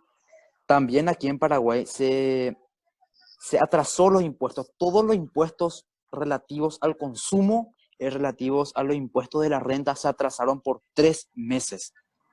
Es tanto paradójico, ¿verdad? Porque se van a tener que pagar todos dentro de 3 meses, ¿entendés? Pero no ahora porque estamos en una crisis a nivel mundial. También, otro que quería compartirles es un subsidio que se le va a estar dando a los trabajadores informales de una cantidad X de dinero para que puedan mantenerse, digamos, durante esta crisis. También Paraguay dispuso con dinero del Ministerio de Obras Públicas la construcción de 2 hospitales en un término de 20 días. Está en un proceso muy rápido realmente para poder albergar a los enfermos por coronavirus, ¿verdad? También, si se pueden fijar en el gráfico de mi diapositiva, van a poder ver la distribución. Bueno, el total, creo que ahí sale que el total de la ley de emergencia nacional destinado a esta emergencia en Paraguay es de 1.600 millones de dólares. 1.600 millones de dólares contempla la ley de emergencia nacional, y la forma de abono de eso son de diferentes préstamos que se están haciendo y del Tesoro Nacional. La mayor cantidad de ese dinero de la ley de emergencia nacional va a ir para el funcionamiento del Estado, para pago de salarios a los médicos, militares y a diferentes personas del sector público. Es un total de 553 millones de dólares. El siguiente con mayor desembolso va a ser salud, con un total de 514 millones de dólares, que va a ir directamente para salud, para las funciones que se dediquen a combatir el coronavirus. Luego también es la protección social, y quiero hacer énfasis en esto, porque aquí se le va a estar dando dinero a los empleados formales y empleados informales. Se le va a dar una comisión mensual de dinero para que puedan subsistir, entre comillas, porque no es vivir con el dinero que se le va a dar a esta crisis. También un monto de 64 millones de dólares para la capitalización de medianas y pequeñas empresas, para que no empiecen, porque aquí en este momento vamos a estar viviendo un masivo quiebre de empresas, de esos pequeños negocios que están siendo afectados por la crisis, ¿verdad? Y el último va a ir al subsidio de servicios públicos también, que se exoneran. Los servicios básicos aquí en Paraguay son el agua, la luz y el teléfono. Se van a exonerar por 3 meses también, y se va a dedicar 62 millones de dólares para cubrir ese desembolso, ¿verdad? Ese desembolso. También quiero pasar a la siguiente diapositiva, por favor, si me puede pasar.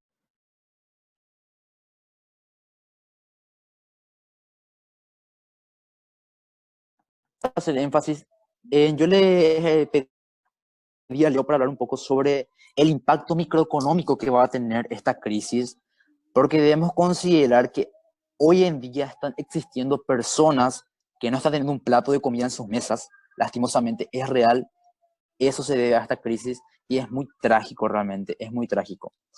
Bueno, yo quiero hacer énfasis ya que el Estado ha desembolsado 75 dólares mensuales a las personas más vulnerables, que va a ir directamente para compra de alimentos. Esa es la medida que está tomando el Estado directamente con las personas más vulnerables. También van a repartir kit de alimentos en ese sentido más amplio, ¿verdad? Y quiero hacer énfasis un poco al gráfico, si pueden ver, que es la curva creciente que ha tenido el coronavirus en los últimos días. Realmente la mayor creciente fue el día de ayer, justamente, donde se confirmaron 15 casos en un solo día, y solo que son 90 muestras. También la economía paraguaya ya venía muy cargada, ¿verdad? Muy pesada en estos últimos 18 meses, con una lentitud impresionante e incluso una recesión económica aquí en Paraguay. Esto mejoró en el último trimestre del año pasado. Este año empezamos creyendo que íbamos a normalizar el ritmo de las transacciones, pero ahora viene la pandemia y nos paraliza a todos, ¿verdad? Ahora estamos otra vez en un proceso decreciente en nuestra economía, como siempre venimos estando. Yo quiero considerar esto porque definitivamente la salud y la vida son prioritarias. Pero, sin embargo, ¿será posible, y quiero hacer esta interrogante para poner en debate próximamente, si será posible priorizar la vida e impulsar la economía con por lo menos un poco de oxígeno para que no muramos mientras, ¿verdad? Si se le puede dar un oxígeno a la economía. Realmente hay un enorme grupo de familias trabajadoras, entrando más a la parte microeconómica, de clase media aquí en Paraguay, que pueden ser odontólogos, peluqueros, pueden ser el que fabrica tortillas, el que fabrica asaditos, el que vende productos alimenticios y los pequeños negocios. Esas son las personas que más están siendo afectadas. ¿A quién están siendo afectadas tan grande? Los supermercados, las farmacias, que realmente están teniendo en este momento, yo quiero decir, inclusive un mayor ingreso de lo que tenías antes. Realmente yo quiero hacer énfasis en los asalariados y los que viven de la renta, además de quienes siguen con el mismo o mayor nivel de ventas, como los supermercados, ¿verdad? Y ver la forma en que podemos hacer microeconómicamente para ayudar a esta crisis, ¿verdad? Y realmente quería hacer énfasis en eso y poner al debate, brindarle un poco lo que está pasando aquí en Paraguay, la situación de Paraguay, y agradecerle por este tiempo realmente, para poner en debate un poco las medidas que podemos tomar de manera microeconómica para ayudar a combatir esta crisis. Porque, por decir así, ya las medidas que toma el gobierno en sí, no podemos involucrarnos tanto, ¿verdad? Más podemos hacer de nuestra parte, de la forma en que podamos ayudar a la economía desde nuestras casas, desde nuestras mesas, generando puestos de trabajo a ese jardinero que no tiene hoy en día el sustento para llevarla a su familia, a ese albañil que no construye casas en este momento. ¿Cómo podemos ayudarle a esas personas? Y eso quería poner en debate y muchas gracias por dejarme compartir eso. Muchas gracias, Jesús. Se agradece tu exposición. Aprovechando que eres de Paraguay, no sé si quisieras animarte para el lunes a hacer un debate acerca de lo que ha sido la guerra del Chaco. Sí, me parecería genial. Es más que, claro que sí, me parece genial participar. Me parece muy bien. Bueno, Sobre la guerra del Chaco, ¿verdad? Me parece. Bueno. Sería interesante, Jesús, que podías invitar a tal vez a 2 o 3 personas así para que no estés solo contra el mundo, ¿no? Tal vez, o tú, Eduardo, ¿qué dices? Sí, puedo contra todos.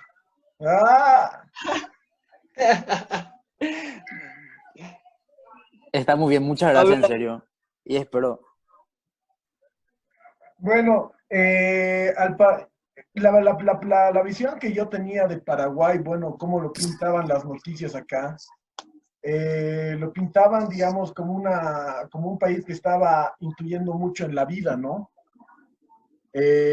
Porque históricamente ustedes han tenido la situación de la triple alianza que ha mermado su capacidad productiva. Entonces, tú podrías decir que en tu país no le están tirando más prioridad a la salud, o a qué sectores se está dando la prioridad necesaria en estos tiempos de contingencia, y qué necesitaría Paraguay para poder darle esa solución estable que tú tenías o que tú decías. ¿Me escuchan? Sí. Sí. Te escuchamos. Bueno, en Paraguay se está priorizando más en sí, como decir, la vida, porque la economía se puede recuperar y eso lo sabemos históricamente. La economía se recupera, siempre se recupera, aunque llegará un tiempo en que ya no habrá forma de hacer economía, porque tenemos recursos limitados. Pero Paraguay está priorizando la vida, está enfocándose en sí, en que las personas puedan no, digamos, salir de sus casas. Aquí en Paraguay se está teniendo una cuarentena muy estricta. Realmente al presidente poco y nada le está preocupando la economía en sí, ¿verdad? Pero con los préstamos que está haciendo, luego que nos vamos a tener que pagar la deuda, estaremos dispuestos siempre a priorizar la vida aquí en Paraguay. Así que en Paraguay se está priorizando la vida antes que la economía. poder rescatar eso. Muchas gracias, muchas gracias. Quisiéramos saber qué opinaría Carlos Alberto Patiño acerca de la intervención que ha tenido Jesús. Carlos Alberto Patiño, ¿desde dónde nos escuchas? Dudu, tal vez hacerlo en el orden de los comentarios, como ya habíamos hecho al principio. Por ejemplo, Celeste dice, quisiera tener una intervención antes del siguiente tema, por favor, para no despistar. A ver, Celeste. No sé si podrías darle a Celeste, por favor, la palabra.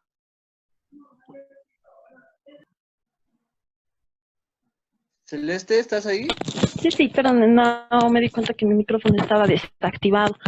En realidad la intervención quería hacerla antes para no despistar con el tema del compañero que expuso de Paraguay, pero creo que se puede enganchar. Entonces lo que quería decir, ¿no? El aporte que hemos ido viendo de los otros compañeros en teoría me parece bastante bueno y siempre es importante reconocerlo, pero creo que hay que contrastarlo un poco más, cuál es la realidad y en qué momento han hecho esas teorías. Si nosotros comparamos un poco las características de nuestra economía, en Bolivia no existe una relación directa del productor al consumidor. Entonces, lo que se está afectando son más los consumos intermedios, digamos, es de donde van a venir los bienes hacia nosotros, desde el productor, etc. Y es un tema importante porque la base económica del país es informal, o sea, en porcentaje es la mayor. Entonces, los tratamientos que se tienen que dar, políticas inmediatas o para pensar economía a largo plazo, tienen que hacernos aterrizar un poco a que nuestras características son muy diferentes a las de los países, digamos, más desarrollados, que tienen como mayoría un sector formal y contabilizado y se saben a través de los diferentes de recaudación de... Bueno, eso me parece bastante importante.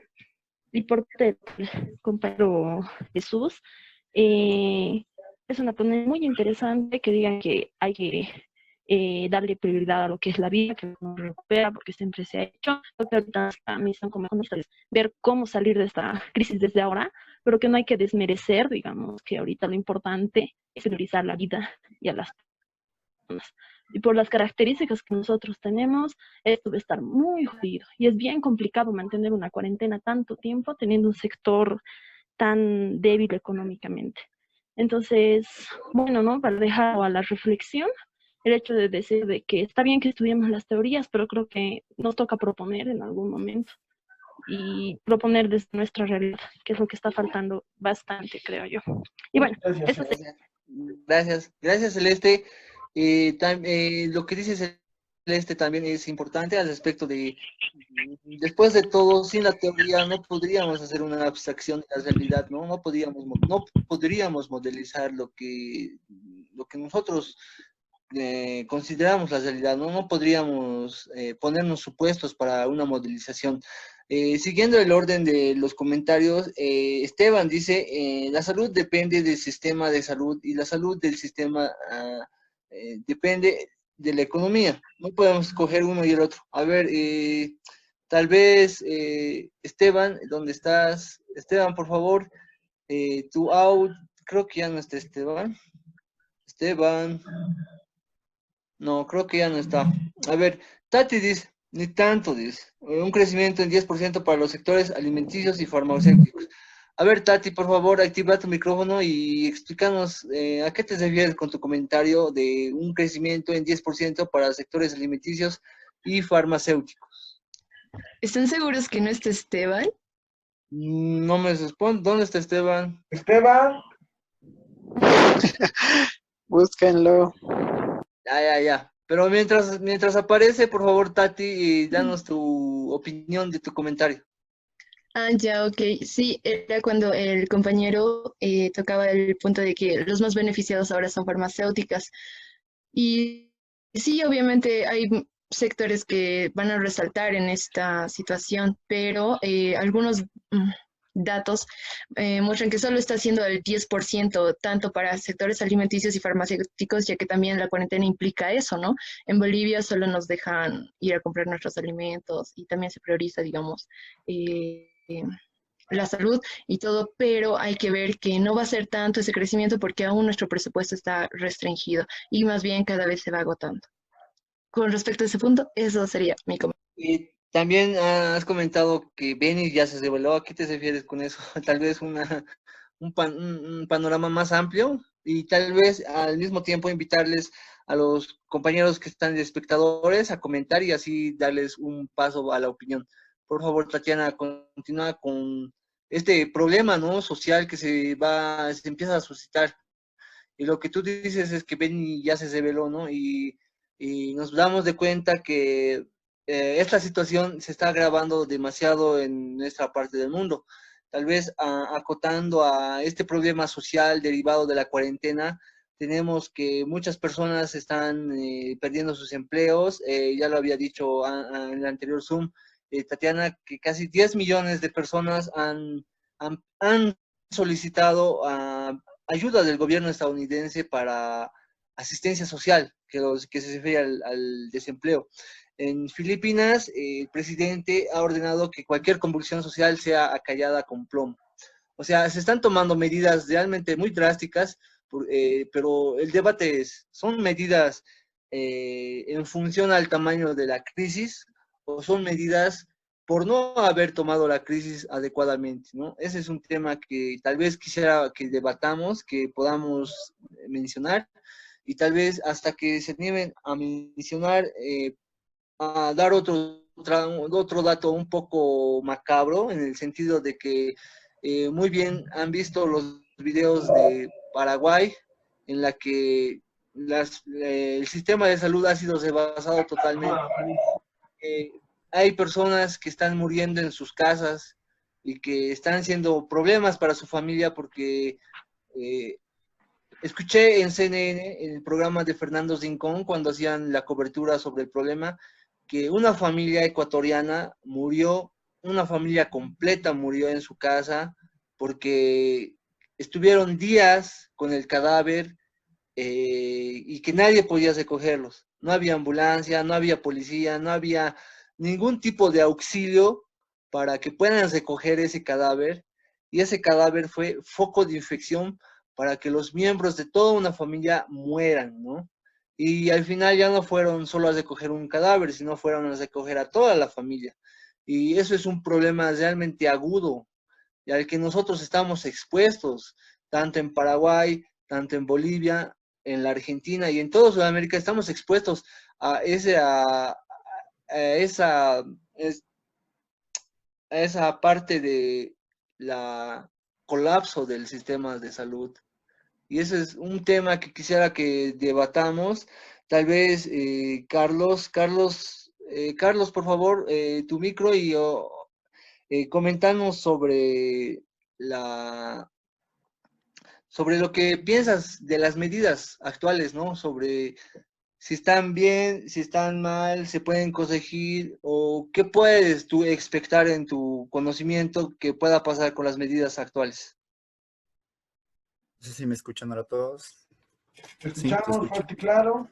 Ok, bueno, como les decía, bueno, quería complementar una idea que se me ha quedado hace rato sobre las políticas keynesianas que bueno, la mayoría aparentemente se están adoptando.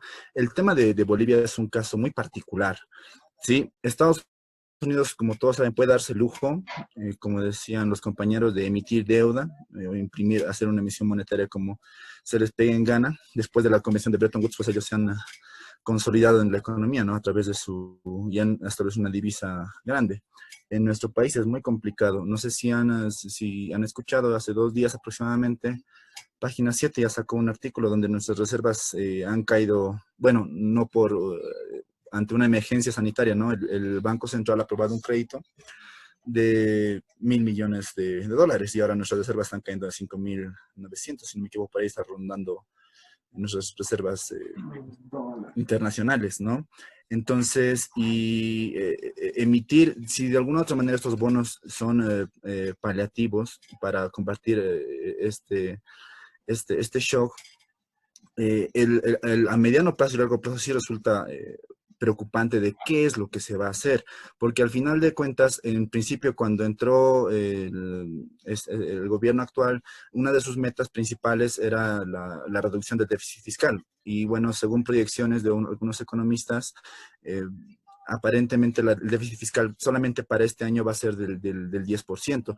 Creo yo, o sea, en mi opinión, en algo personal, que los bonos no están bien orientados y lamentablemente no van a alcanzar para todos. Ustedes saben que las familias beneficiadas simplemente alcanzan al 1.600.000 y por lo tanto pues eso llega a ser preocupante, sobre todo para las personas, como todos sabemos, que viven del día a día. O sea, el problema de nuestro país, vean, cuando hablamos de Keynes, estamos hablando de hace aproximadamente casi 100 años. Nuestro país era dependiente de una materia prima de lo que era en esa época el estaño, que igual sufrió un golpe y acá se refleja. Y ahora estamos dependiendo del precio del petróleo, que, bueno, en alguna otra manera muestra cierta reactivación, pero no, o sea, respecto a los ingresos que tenemos, pues no se avisora nada. Bueno, creo yo que en cuanto a los bonos, que sí, necesariamente el Estado tiene que intervenir. Es un shock y tiene que tratar de paliar esto. El problema es cómo se financia esto, ¿sí? Y no acuso tanto de politiquería y demás. Se ha hecho muchos despilfarros, como todos sabemos. No vamos a ahondar en eso. Entonces, creo yo que en este momento la cosa es cómo financiar eso en el mediano plazo, porque de alguna otra manera estos bonos es como sacando de tus ahorros, pues no tienes nada más, entonces estás repartiendo bonos, lo poco que tienes, y como todos saben, uno de los miedos más grandes que tiene la gente es cuando se habla de la bolivianización, ¿no? O sea, del tipo de cambio que ya más o menos 8 o 9 años que se ha mantenido fijo. Y imagínense en este shock que estamos, y creo yo que a mediano plazo sí o sí se va a tocar eso, va a ser realmente un caos. Como bien decía alguna compañera, hay localidades específicas que ya no van a aguantar esto. Entonces, creo yo que la solución principal, me imagino, bueno, yo creo que el gobierno tiene que aplicar las medidas más duras posibles, porque el tiempo ya es corto, estamos en contrarreloj y hay gente que lamentablemente, como bien decía en Beni, también he visto en Cochabamba, en algunas localidades, que ya no quieren acatar la cuarentena. Como ellos dicen, o es mi salud o es morir de hambre. No entienden mucho la gravedad de esto. Entonces, desde mi perspectiva, los bonos están muy mal focalizados, o sea, se le está dando ingresos a gente que de alguna otra manera tiene en menor o mayor grado ingresos. Entonces, ¿qué pasa con el sector informal? Planteaba muy interesante algo el compañero allá de Paraguay, un saludo hasta allá, de cómo otros países están dando bonos incluso a formales e informales, ¿no? Y aquí parece algo, el problema es, claro,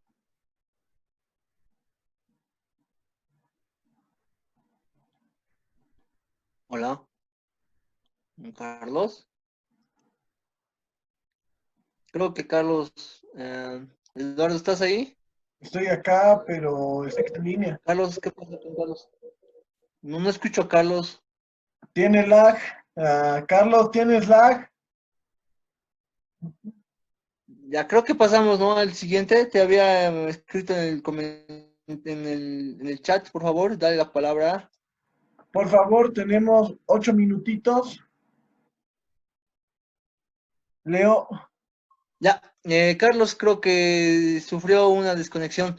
En el chat Tati me decía que quería tal vez complementar su su intervención, así que vamos a dar la palabra a Tati. Y los que deseen intervenir para los últimos 7 minutos, por favor, en el chat. Y les vamos a dar la palabra a Tati, por favor, adelante. Ok, perfecto. Bueno, primero que nada quería responder a el punto en el que nos quedamos cuando decía que Beni se rebeló. Y bueno, era lo más claro, ¿no? Porque de los departamentos que tiene Bolivia, el más frágil ahorita es Beni. Literalmente es Beni. Entonces, los que menos van a poder resistir esta cuarentena ya están saliendo poco a poco. Y bien lo decía Celeste, esto va a ser un poquito más complicado de mantener si alargamos más el plazo. Algo que a mí me llamaba la atención mucho en las noticias es entender que pues esta fecha la venían determinando desde hace bastante tiempo y me imagino que el objetivo era reducir el número de casos, pero no se está dando eso, sino que está aumentando el número de casos. Entonces, por eso es alarmante cuánto tiempo vamos a estar con esta cuarentena. Y miren, en el caso de pasar a con los sectores informales y demás, hay empresas que ya se están adaptando a todo este proceso que se está dando para tratar un poco de continuar con las actividades, que son trabajo en modo remoto, pero hay que tener en cuenta que no todos los sectores no tienen esa posibilidad.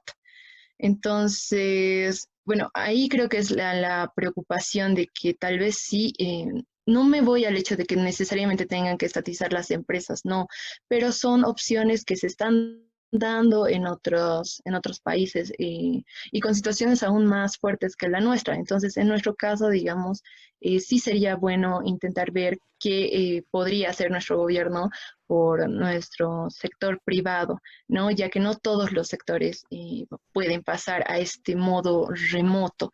Y bueno, por ahora en eso iba el comentario, el check. Gracias. Muchas gracias, Tati. Muchas gracias, Tati. Muchas gracias. Leo, por favor, un comentario más y podemos dar la premisa para el Zoom de la próxima jornada. Vamos, por favor. ¿Aló? ¿Se puede aportar? Ya, José, si tienes un minuto para cerrar los Zooms, vamos a terminar los debates y contigo vamos a terminar esta intervención. Bienvenido. Adelante, por favor. Buenas noches, compañeros, ¿cómo están?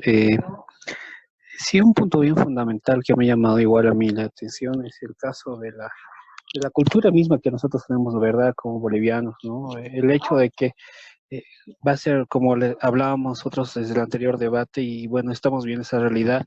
Poco a poco se va notando que es muy probable que esto sea insostenible, ¿verdad? Porque si viene un bono va a tener que venir otro, si esto se va alargando va a tener que venir otro. ¿Cómo va a reaccionar nuestro país? ¿Cómo va a reaccionar la sociedad? Esa sería una pregunta importante, ¿no? Porque todos vivimos de la economía, de un trabajo informal. La mayoría de nosotros, mucha de la gente en nuestro país. Y bueno, mucha de la gente ya se está manifestando, caso de Beni. Y esa es la manera del boliviano, ¿no? De manifestarse.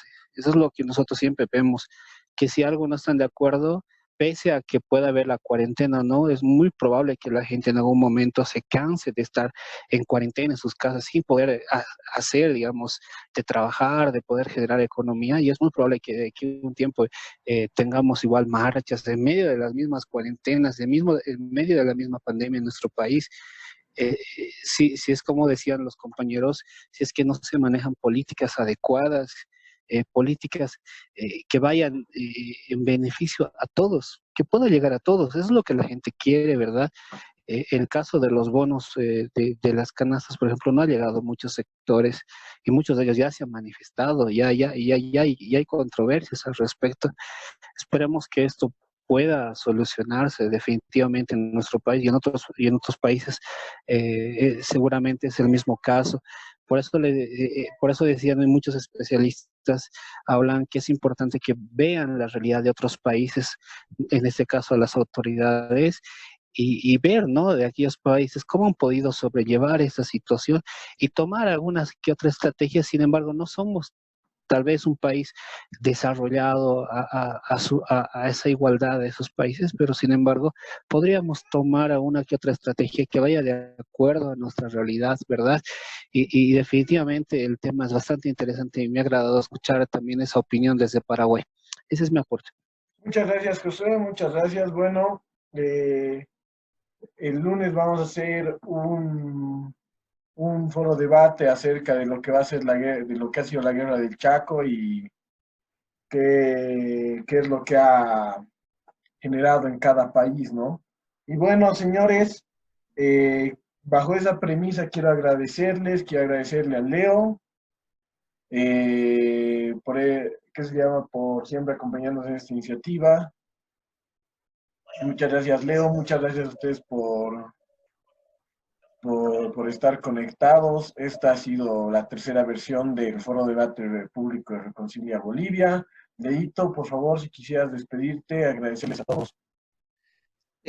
Muchas gracias, compañeros. Gracias, Tatiana. Gracias, Josué. Samuel, bienvenido y muchas gracias. Carlitos, también. Jorge, David, Celeste, muchas gracias a todos. Realmente estamos progresando. Las sugerencias van a ser muy bien aceptadas en el chat. Y por favor, si tienen alguna idea, si tienen alguna sugerencia, alguna crítica, lo vamos a recibir con mucha gratitud. Y tal vez para finalizar este Zoom, les dejo esta imagen, que es la situación actual del coronavirus, ¿no? Ya son 1 millón de casos, ya se acercan a los 60,000 muertos, ya hay por lo menos 230,000 recuperados y son casi 800,000 casos activos. Así que con esta pequeña imagen les dejo descansar sin antes darles una vez más el agradecimiento y invitarles para nuestro siguiente Zoom. Buenas noches. Que tengan buenas noches, señores. No olvidemos, el lunes hay contra el Paraguay. Chao, chao. Chao.